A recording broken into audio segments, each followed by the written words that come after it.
She's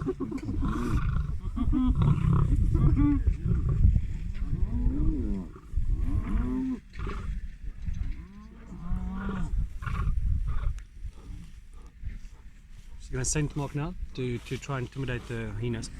She's got quite a few hyenas, but I don't know if she actually put that up in the tree, because I think she just got the hindquarters of the kill.